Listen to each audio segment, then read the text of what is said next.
20 horas 27 minutitos ya transcurrieron de este lunes 27 de octubre. Como lo anuncié antes de la tanda comercial, en este bloque, el análisis político de este resultado que, a manera de interrogante y pregunta, un resultado demasiado grande para una realidad demasiado injusta. Lo tenemos en comunicación telefónica al referente histórico de la Unión Cívica Radical, analista político, a Federico Storani. Storani, ¿qué tal? ¿Cómo le va? Buenas noches. ¿Qué tal? Buenas noches, ¿cómo está usted? Bueno, saludos a toda la audiencia.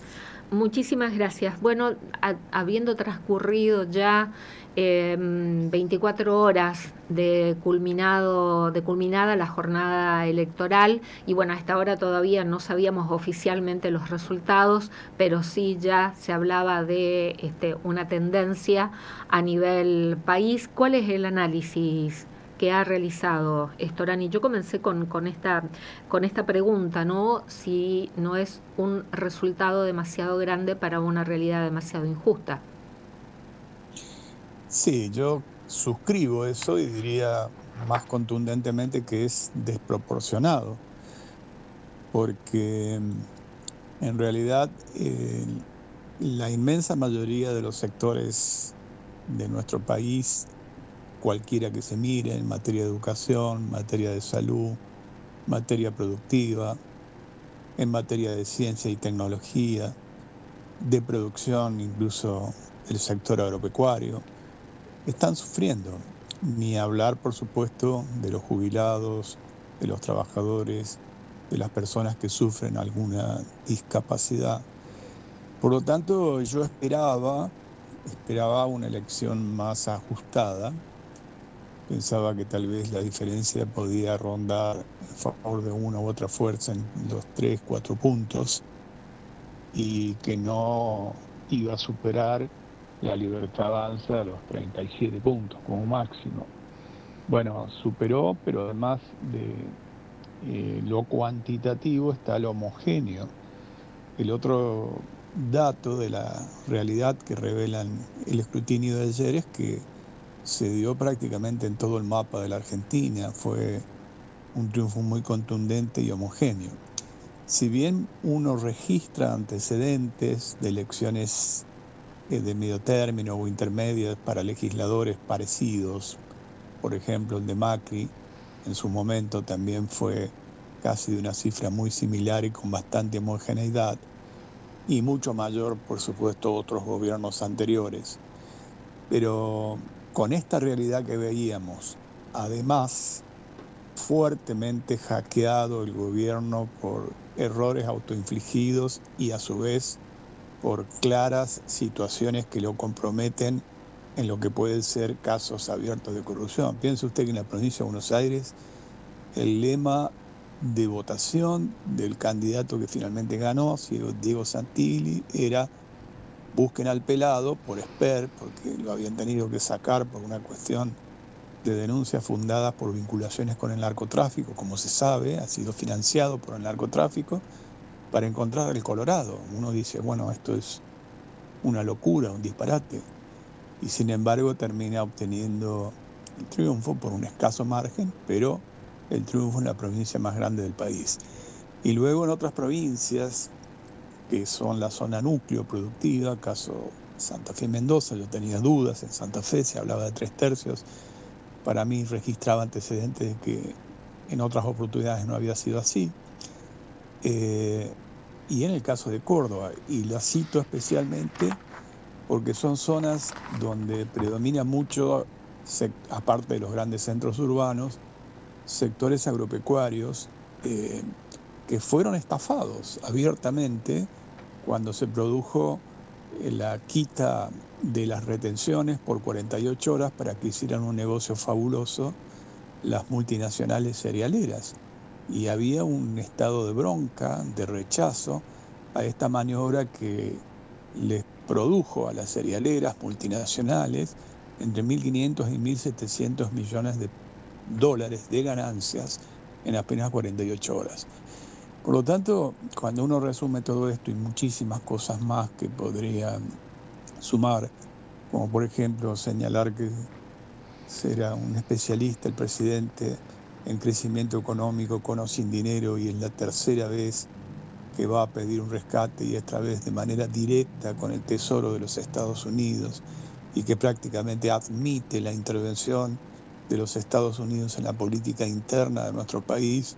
También se pensaba que iba a poder tocar la fibra más íntima de la dignidad, de la integridad de los argentinos, los que defienden el patrimonio nacional, la integridad de nuestro territorio también, que está en peligro por lo que puede significar algunas de riquezas del subsuelo que pueden estar en los compromisos asumidos en función de estos rescates y salvatajes que se han producido, y en definitiva la soberanía.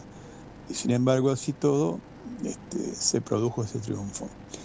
Por lo tanto, yo como primera conclusión digo que lo que han explotado bien a su favor es un miedo, instalaron un miedo a que la posibilidad de una explosión en el día inmediatamente posterior a las elecciones, que se disparaba el tipo de cambio, que aumentaba el riesgo del país, que se derrumbaban las acciones, todo un juego de especulación financiera que atemorizó a mucha gente, pero también mucha otra gente que está desinteresada en muchas de las cuestiones vitales en otro momento para la vida del país, de la República. Porque ni siquiera estoy abordando también cuestiones que son de naturaleza histórica de defensa del Estado de Derecho, como por ejemplo el uso y abuso de decreto de necesidad de urgencia, gobernar con una minoría intensa a través de los vetos, intentar designar ministros en la Corte Suprema de Justicia de la Nación por decreto, y tantísimas otras tropelías que desde el punto de vista institucional se han cometido. Ejercer un unitarismo descarado con la prórroga por 2 años consecutivos del presupuesto para tener discrecionalidad y arbitrariedad en los recursos, eso en desmedro claro de las provincias, y sin embargo muchas de las provincias altamente perjudicadas lo han acompañado también con su voto. La intervención del gobierno de Estados Unidos, hoy nuevamente, el tuit del secretario del Tesoro de Estados Unidos felicitando al presidente, también fue consultado el secretario del Tesoro de Estados Unidos felicitando al presidente argentino. Las declaraciones del presidente de Estados Unidos respecto al resultado, en que el propio Donald Trump también parece asombrarse por el resultado. Un comentario aparte, ¿no? Nuevamente no lo menciona con nombre y apellido al presidente, lo trata como el vencedor, pero ni siquiera lo nombra con el nombre propio del presidente argentino, y en donde también se jacta de el respaldo y la ayuda que le dio al presidente argentino, y también es como que se arroga el resultado obtenido por el presidente argentino. Esto también pudo haber calado en el electorado argentino, la intervención del gobierno de Estados Unidos directamente en el mercado interno, en la economía interna de nuestro país, y también meterse en la política interna del país. Esto también pudo haber sido un factor decisivo al momento de elegir. Bueno, por supuesto que sí, porque sin ese auxilio, rescate, salvataje, llamémoslo como quieran, pero finalmente que hizo el gobierno de los Estados Unidos de manera directa, no a través de un organismo financiero, sino a través directamente del Tesoro de los Estados Unidos, como ya hemos analizado, produjo la posibilidad de mantener artificialmente estable el tipo de cambio. Y eso era un salvataje para llegar justamente al momento electoral, pero aún así la situación estaba extremadamente compleja por la presión que existía en los días previos a la elección y por la incertidumbre. Por lo tanto, hay muchos que nos sentimos agraviados cuando Exacto. una potencia Y otros no. externa interviene tan descaradamente, nos sentimos hasta humillados en nuestra dignidad y por lo tanto reaccionamos.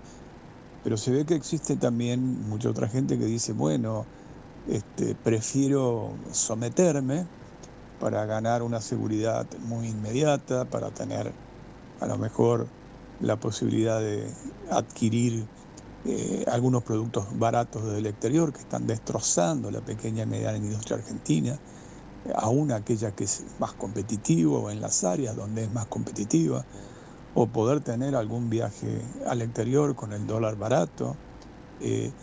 Hay muchos factores que por supuesto son concurrentes y este es uno determinante, porque algunos dicen, bueno, yo prefiero este alineamiento incondicional que suena mucho más a sometimiento indigno, y en otra época uno hubiese reaccionado diciendo, no, la Argentina tiene que preservar su interés nacional, sin el tutelaje de ninguna potencia, ni una potencia ni otra potencia, tratando de mantener su dignidad, su soberanía, su independencia nacional, tratar de fortalecer el espacio regional integrado con nuestros hermanos del Mercosur, que dicho sea de paso, el principal socio comercial que era Brasil, incluso ha sido desplazado por China, que es una de las razones por las cuales se produjo esta suerte de salvataje para sacar a China expresamente en un juego geopolítico donde voluntariamente nosotros nos sometemos a ser parte de una de las potencias en la contienda. ¿Y qué lectura tiene precisamente esto que usted está expresando, Storani? Que algunos nos despierte este sentimiento negativo, ¿no?, de sometimiento hasta de humillación, y que otros especulen y lo tomen positivamente, este alineamiento incondicional, este sometimiento de Argentina con Estados Unidos, perdiendo soberanía e independencia y aceptando esta intervención directa en la economía argentina y en la política interna de nuestro país. ¿Qué lectura tiene esto que un porcentaje del electorado no le importe? Bueno, mi lectura es que hasta aquí lo que se denomina la batalla cultural que viene dándose conjuntamente con un movimiento de extrema derecha global, que así es reconocido, hasta aquí la vienen ganando. Y vamos a ir a algunas cuestiones para entender de qué estoy hablando. Antes la cuestión del concepto de patria no se discutía, y etimológicamente si la patria es la tierra de nuestros padres, también es de nuestros hijos, de nuestros nietos. En definitiva es defender como nuestra familia, nuestra casa. El concepto de nación, más que los símbolos que son muy importantes y que uno se emociona cuando encuentra el himno nacional, cuando ve izar la bandera y tantas otras cosas, en realidad son hechos simbólicos, pero lo importante es que la nación son los lazos más estrechos de solidaridad entre los miembros de una comunidad y en lo posible unidos por un proyecto común. Sin embargo, la palabra solidaridad ha sido desterrada y esto es parte de la batalla cultural. La batalla cultural que, bueno, no hay patria, que acá hay un individualismo exacerbado, que vale pisarle la cabeza al que está al lado porque no se lo considera prójimo, no hay empatía con el prójimo, lo hemos visto con el tema de salud, con el tema de los discapacitados, con el tema de los jubilados, con el tema de la educación y con tantísimos otros casos, porque este individualismo exacerbado por ahora se ha impuesto. Y digo por ahora porque también creo que el péndulo irá volviendo. Yo en eso sí tengo un mayor optimismo. Creo que ese péndulo va a volver, que va a volver a valorizarse las construcciones colectivas, que la palabra solidaridad va a tener nuevamente un valor, va a tener una concepción incluso ética. Alfonsín ha hablado de la ética de la solidaridad, que la propia democracia tiene que perfeccionarse. La democracia sí no es democracia. Muchos países se preguntan en el mundo si estas autocracias selectivas que van todos los días como si fuera un Pac-Man comiéndose un derecho, y yo a propósito denomino a lo que se ha constituido como el Partido Autoritario Conservador, el PAC, que ya ha incorporado a sus filas, como lo anticipé hace meses, a Mauricio Macri, a todas las variantes más conservadoras y más autoritarias, porque a la vez que incorporan un sentido fuertemente neoliberal en lo económico, totalmente injusto, también van echando por tierra largas luchas de conquistas de derechos, porque esto no es gratuito, en todos los sentidos, en los de género, en la agenda de género, en lo que son los derechos humanos, en lo que son los derechos sociales, en lo que es la pérdida de calidad de vida, en definitiva, de los argentinos y el respeto de una sociedad plural y compleja, que es una de las bases en el reconocimiento de la tolerancia que tiene que tener una sociedad democrática. ¿Se puede hacer una lectura, así, digamos, muy fuerte y hasta grosera, que el electorado argentino votó por el ajuste y el garrote contra jubilados que miércoles tras miércoles son reprimidos ahí en la Plaza del Congreso por orden de la ministra de Seguridad de la Nación, ahora legisladora nacional electa? ¿Se puede interpretar que el electorado argentino optó por el ajuste salvaje al sector de la discapacidad? ¿Se puede hacer la lectura que el electorado argentino no le importó el desfinanciamiento a la educación pública y no le importó el desfinanciamiento a las universidades nacionales, que tampoco le importa la salud pública pediátrica con el desguace y el desmantelamiento al Hospital Garrahan, que tampoco le importa el mantenimiento de rutas nacionales que está provocando un aumento en la siniestralidad? ¿Se puede hacer esa lectura que el electorado argentino no le importa nada de esto? En una poca enumeración, ¿no?, de lo que venimos hablando durante todo este tiempo a partir de la asunción del gobierno de Javier Milei. ¿Esa puede ser una lectura? Claro, sí, hay factores, por supuesto, que son concurrentes a todo eso, podríamos decir, que concurren a motivar la intención de voto y el voto concretado. Que algunos predominan sobre otros, por supuesto que algunos pueden interesarles más, menos. Algunos ven la cuestión más bien inmediatista, que eso tiene que ver mucho con este hedonismo que hablábamos antes, con este tema de la batalla cultural. Me salvo solo, le piso la cabeza al que está al lado, el que está al lado no es mi hermano, no es mi prójimo, no tengo por qué tener amor al prójimo, que el mercado todo lo puede, que acá es ver quién es el más vivo. Mientras tanto, existe una concentración, porque no todos han perdido en esta política, porque hay algunos sectores que han concentrado muchísima riqueza. Recién enumerábamos algunos, por ejemplo, las cerealeras multinacionales, que en apenas 2 días hicieron entre 1.500 y 1.700 millones de dólares, en 2 días, en desmedro de los pequeños y medianos productores. Pero también las 19, 20 primeras empresas vendiendo menos ganan más. Quiere decir que también la bicicleta financiera funcionó a full en su momento. No nos olvidemos que también hubo un blanqueo extremadamente tolerante, increíblemente tolerante, que permite lavado de activos, lavado de dinero y todo tipo, algunos provenientes de fuentes no santas, como hemos estado viendo, que incluso financian a sectores de la política vinculados al gobierno, como está aprobado. Sin embargo, todo eso no hizo mella. Para no hablar de la cuestión institucional, tenemos el DNU omnicomprensivo 7023, que es totalmente inconstitucional, que toma temas previsionales, que toma temas impositivos, una ley base a la cual en su momento se le delega facultades que son propias del Poder Legislativo, que va mucho más allá de lo prudente y de lo racional. Gobierno por decretos de necesidad y urgencia, aplicación del veto sistemático, como lo señalé.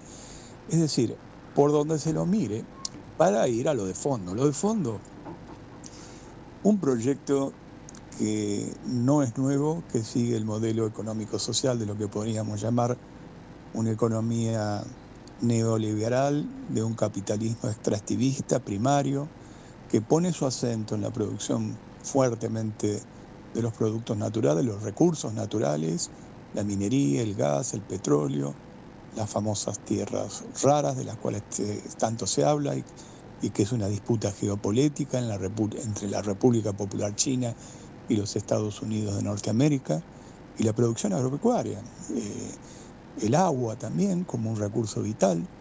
Y todo esto, a pesar de que tantas veces se dijo, se denunció, se puso sobre la mesa, sin embargo no pareció haber interesado por esta cuestión tan hedonista de satisfacerse muy rápidamente, de gozar muy rápidamente, de obtener placer muy rápidamente. Y eso es un individualismo extremadamente exacerbado.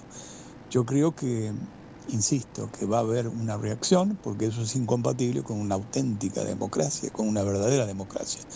Ya muchos califican que estos sistemas de autocracias selectivas no son democracias y que hay que buscar democracias participativas de ciudadanía integrada, y que es lo que procuraremos muchos con los valores que hemos defendido como parte de lo que es la voluntad soberana del pueblo, que es la fuente legítima de poder, ¿no? Otro factor, este mensaje, ¿no? El eslogan de campaña, la libertad avanza o Argentina retrocede. Esta constante demonización al pasado pudo haber influido también. Sí, creo que sí, eso fue también muy importante, por eso señalaba lo del miedo, porque también hay que admitir que las administraciones anteriores, gobiernos anteriores, en buena medida, sobre todo el de Alberto Fernández, le allanó el camino para que primero irrumpiera un fenómeno tan exótico, tan outsider, como se dice, fuera del sistema, como Milei, aunque estuviera en consonancia con una derecha global que se ha desplazado también en muchos otros lugares del mundo.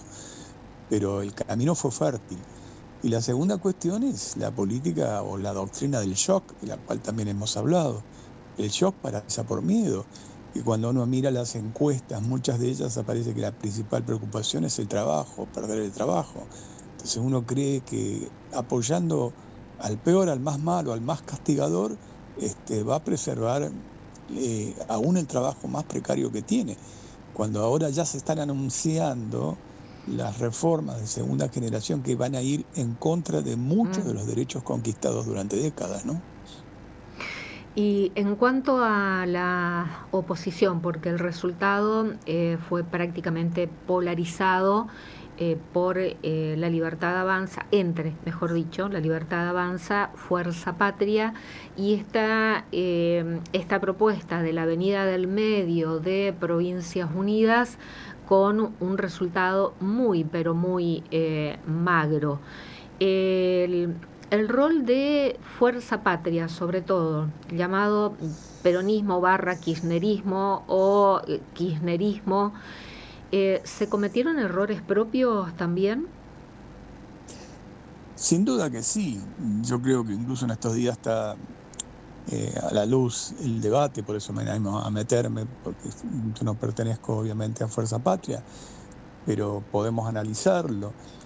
Ahora hay un reproche cruzado si estuvo bien o no el desdoblamiento. Para mí estuvo bien, porque de no haber hecho el desdoblamiento en su momento el gobernador de la provincia de Buenos Aires, Axel Kicillof, tal vez esta oleada hubiese arrastrado y se hubiese quedado con menores instrumentos para la batalla del futuro. ¿Qué son estos instrumentos? ¿Qué son estas colinas estratégicas? Estos elementos con los cuales uno cuenta. Bueno, espacios de poder institucionales, el gobierno de intendencias, legisladores provinciales, senadores y provinciales, concejales, todos esos hubiesen sido arrastrados en una oleada que venía, una oleada de tipo nacional, porque esa oleada estaba instalada ya en aquel momento.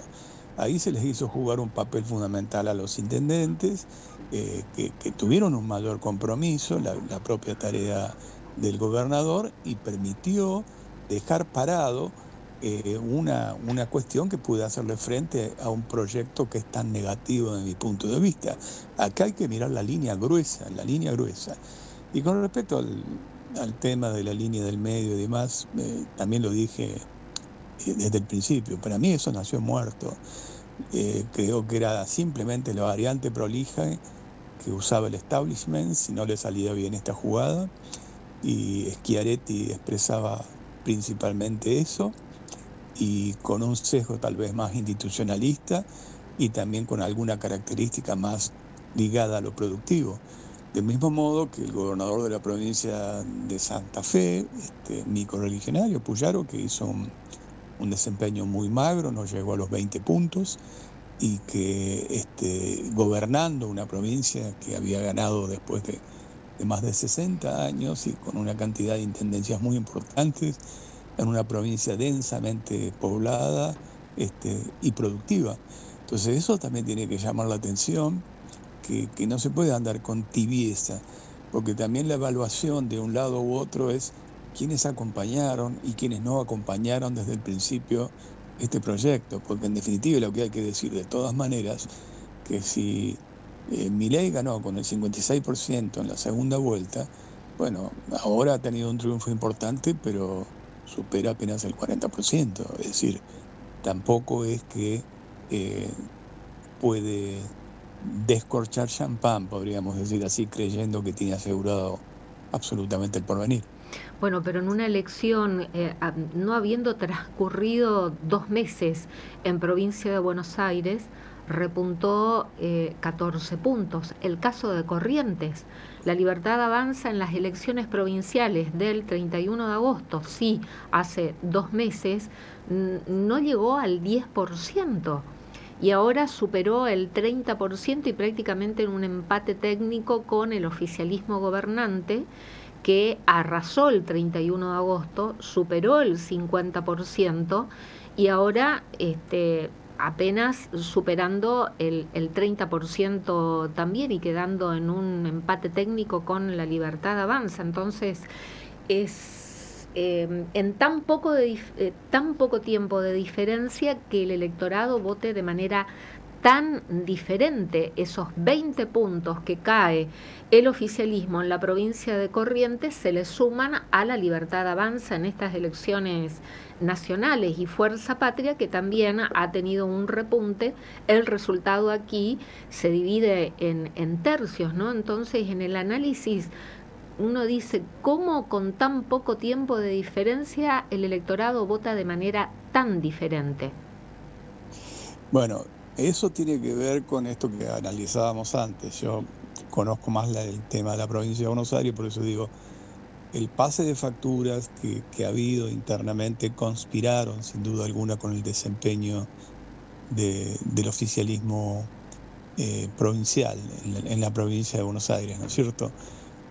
No nos olvidemos que la propia Cristina Fernández de Kirchner ni siquiera lo saludó al vencedor en las elecciones de septiembre. Y ayer bailó en el balcón. Exacto, es un contrasentido total, absoluto. Pero es parte de una disputa que está larvada, que no se ha expresado del todo y que, desde mi punto de vista, también, ya analizando más en perspectiva estratégica, constituye un impedimento a la constitución de una fuerza más amplia. Porque si yo lo que concluyo es que el PAC, el Partido Autoritario Conservador y todos sus socios, está constituido y está consolidado por este resultado, lo que falta constituir es el otro polo, que se va a nutrir de distintas vertientes de pensamiento. Y que, por supuesto que una de esas vertientes de pensamiento es el peronismo, pero otras vertientes de pensamiento con origen nacional, con fuerte sensibilidad social, están sin todavía un canal. Ahora, si existen situaciones de disputa tan intensas hacia el interior de esta fuerza que puede constituir un polo, eso conspira con la posibilidad de constituir algo más amplio, que equilibre, que controle y que se constituya en una alternativa para el futuro. ¿Y la Unión Cívica Radical, doctor Storani? Bueno, en terapia intensiva, súper intensiva, sin duda alguna. Mire, empecemos por la provincia de Buenos Aires, que es la más grande. Nosotros por primera vez en nuestra historia no hemos tenido candidatos. Y los candidatos que fueron en distintas fuerzas, ninguno pudo obtener el piso, porque hubo candidatos en una lista que había formado Elisa Carrió, de la coalición cívica, una candidata que no llegó al porcentaje exigido para ser electa, y del mismo modo que Ricardo la expresión Alfonsín. de provincia. Sí, o Ricardo Alfonsín, que ya fue por afuera, digamos, la estructura del partido, porque se había desafiliado, o en el caso de quienes lo acompañaron a Randazzo, con el proyecto de Provincias Unidas. Randazzo sacó menos votos que Burlando, para que usted Sí, tenga una idea, sí. que el abogado mediático, digamos, ¿no? Sin tener ningún tipo de estructura. Entonces esto da la pauta de la crisis profunda. En nuestro caso, quienes pensamos de este modo, nos identificamos con un pensamiento socialdemócrata, como el que inspiraba a Raúl Alfonsín. Lo que estamos haciendo es una convocatoria un poco urgente, antes de fin de año, a constituir un poco un movimiento de tipo nacional, que se va a denominar radicalismo auténtico, que seamos los que seamos, sea mucho más claro, más nítido, más decidido, y que no esté un día votándole una ley, otro día no, a un gobierno que está en las antípodas de nuestro pensamiento. Gran trabajo interno necesita a nivel nacional, digo, la Unión Cívica Radical. Sí, por supuesto que sí, porque en algunos casos, con muchísimas desventajas, intentó constituir algo de último momento, como fue en Córdoba, por ejemplo, porque había estado judicializado hasta último momento, por lo tanto competía con una gran desventaja. Mestre, que fue con la lista 3. Pero bueno, son los primeros atisbos de reacción de un partido más que centenario, que subyace una cultura también radical en el pueblo argentino, como otros orígenes que hay que tratar de darle un canal, pero un canal que sea coherente con sus ideas. Las ideas que hoy están en vigencia por parte del gobierno nacional están en las antípodas de lo que históricamente ha expresado el radicalismo. Doctor Federico Storani, nuevamente agradecerle su participación cada vez que lo requerimos. Muchísimas gracias. Bueno, muchísimas gracias a ustedes y espero que vengan tiempos mejores. Ojalá así sea. Que tenga usted buenas noches. Buenas noches. Sinceramente, elegí esta pregunta como título para este análisis, esta consulta, ¿no?, de este análisis político con Federico Storani, si no es un resultado demasiado grande para una realidad demasiado injusta, por todo lo que venimos hablando. Y una radio como Sudamericana, como lo he mencionado en más de una oportunidad, Radio Sudamericana es una caja de resonancia de la realidad. Y recibimos un ejemplo nada más de lo que pasa con que se dieron de baja las pensiones por discapacidad, se dieron de baja los CUT, certificados únicos de discapacidad, la cantidad de casos que nos llegan diariamente a Radio Sudamericana. Cómo afectó a un sector una política del gobierno nacional en un sector muy vulnerable, como es la discapacidad. Y después lo que la calle muestra también, quita de subsidios en los servicios, como es el servicio público de transporte de pasajeros, colectivos cada vez más vacíos, aumentos en la tarifa del servicio urbano aquí en la ciudad capital, colectivos cada vez más vacíos, con menos cargas de pasajeros, porque los trabajadores que dicen, no llego a fin de mes, apenas llego al día 20. Y este resultado, ya yendo puntualmente a la provincia de Corrientes, lo que remonta La Libertad Avanza. En las elecciones del 31 de agosto no llegó al 10%.